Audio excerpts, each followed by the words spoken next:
Ya, lalu apa saja fokus pendampingan yang diberikan oleh para relawan ini? Untuk membahasnya kita akan berbincang dengan Bapak Lutfi Kurnia, selaku Direktur Salam Aid, dan ada Mas Ara Wiraswara, salah satu penyintas COVID-19 yang menjadi salah satu inisiator Temanko. Selamat pagi teman-teman, apa kabar? Selamat pagi, Selamat alhamdulillah sehat pagi. Mas. Alhamdulillah. Alhamdulillah. Saya mau ke Mas Lutfi dulu nih, Mas. Ini luar biasa sekali ya.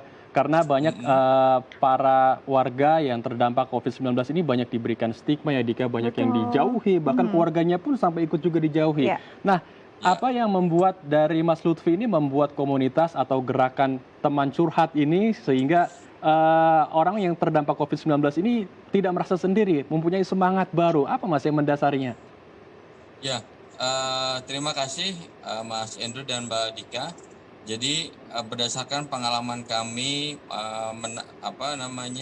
terjun langsung dalam menangani wabah pandemi COVID-19 ini, mulai dari membantu tenaga medis, kemudian masyarakat umum.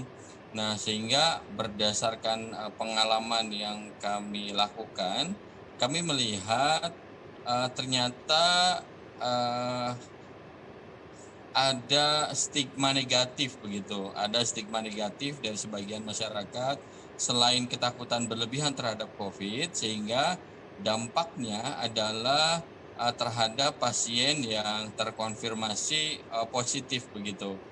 Nah, berdasarkan pengalaman tersebut, sehingga kami melihat bahwa teman-teman yang sedang terpapar COVID-19 perlu ditemani supaya imunnya bertambah baik dan bisa segera atau membantu dalam proses penyembuhannya dengan gejala klinis begitu.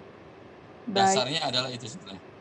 Baik, Mas Lutfi, sebenarnya seperti apa sih prosedurnya dalam mendampingi para pasien COVID sendiri sebagai teman curhat begitu ya? Dan apa mungkin dampaknya atau adakah impact yang signifikan setelah ada pendampingan dan mereka bisa berbagi cerita dari ketakutan atau kepanikan serta kecemasan yang mereka alami selama menjalani pengobatan?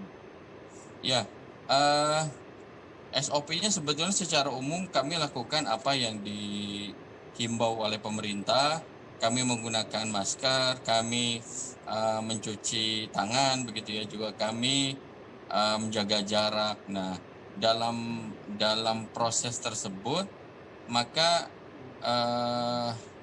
teman-teman yang terpapar COVID-19 yang tadinya orang takut untuk bertemu, tapi menurut kami kalau SOP-nya dijalankan dengan baik, maka sebetulnya tidak perlu ada yang ditakutkan gitu, karena kita tahu virus corona ini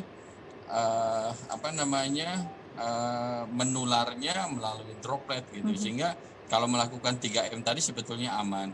Nah, dampaknya ini alhamdulillah kami melihatnya cukup signifikan ya, terutama dari membangun kesehatan mental teman-teman yang terpapar, karena hampir sebagian besar begitu teman-teman mendapat informasi mereka positif COVID-19 atau terpapar COVID, maka pada saat yang bersamaan mereka drop secara mental.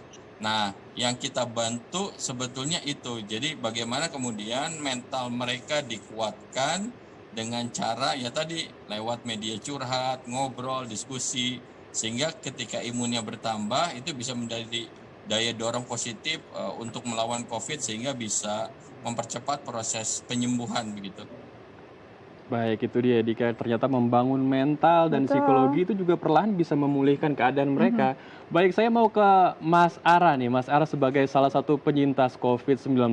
Mas Ara, berapa lama waktu itu saat proses pemulihan dan apakah eh, proses teman curhat ini benar-benar bisa bekerja sehingga memulihkan Mas Ara seperti sedia kala, dan waktu itu berapa kali, sehari berapa jam saat proses curhatnya sehingga benar-benar semua mentalnya bisa terbangun, psikologinya juga membaik, sehingga imun Mas Ara pun juga membaik.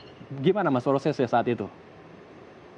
Ya, kalau saya kebetulan awal-awal terkena COVID itu di bulan Maret ya, bulan Maret, baru selesai itu di pertengahan Juli untuk ini. Jadi total saya menjalani isolasi di rumah sakit 22 hari dan juga hampir 3 bulan isolasi mandiri di rumah. Jadi kalau yang saya alami gitu untuk ininya, gejala klinis sebenarnya begitu pulang dari rumah sakit itu sudah selesai gitu Mas ya, sudah selesai. Tapi kemudian hasil swab, saya swab bukan hampir, 17 kali melakukan swab.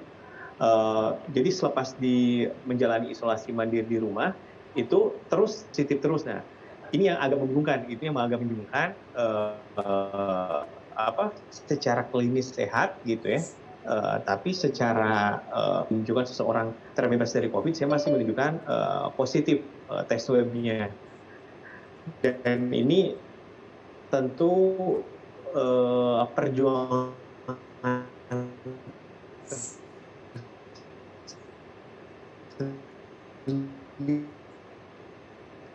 Baik, sepertinya kita masih mengalami Mengalami gangguan gangguan teknis. Kita akan mencoba terus. Iya, Mas Ara. bahwa saya bisa sehat dari COVID, saya bisa seperti itu. Dan bagi saya sendiri ketika ngobrol dengan yang mereka yang membuat saya yakin kembali gitu untuk ini. Yakin kembali bahwa saya bisa sehat, saya bisa survive dari COVID. Menjalani hari-hari menunggu hasil swab, menunggu. Baik. Baik. Mas Ara, mengapa sih menggagas gerakan ini juga? Ya. Dan kalau kita lihat ini Mas Ara kan betul sebagai salah satu orang yang terpapar COVID ini, apalagi di gelombang awal, kadang enggan untuk membuka diri. Kenapa akhirnya menggagas ini dan mau istilahnya mengajak teman-teman lain untuk istilahnya meringankan beban juga dalam kondisi yang mungkin cemas saat COVID?